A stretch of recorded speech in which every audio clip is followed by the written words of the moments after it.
Hello and welcome back. This is Steve from SkiCoachingOnline, and in this video we're going to look at how to ski powder with a little bit more control. So here's a quick tip for you on how to maintain a little bit more strength in your boots and a little bit more balance towards the middle of your ski. So you hear a few things when skiing in the powder, such as, oh, you need to feel the front of your boots, to be in control.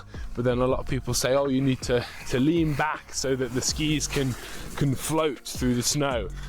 So what I like to do is to try and marry those two things up. So I look to feel my heel in contact with the bottom of my boot. So I feel my heel and I feel my shin in contact with the front of the ski boot.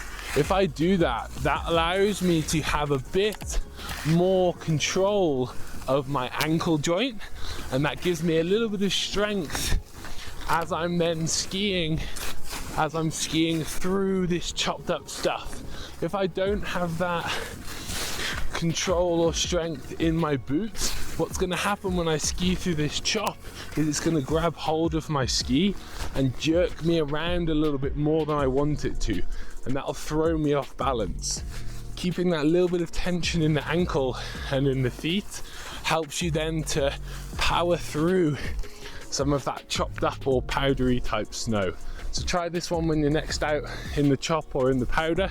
Feel your heel and feel your shin to help you stay a bit more centered and a bit more strength in your feet when you're skiing in the chop or in the powder. Try it out, let me know how it goes, and I'll catch you in the next one.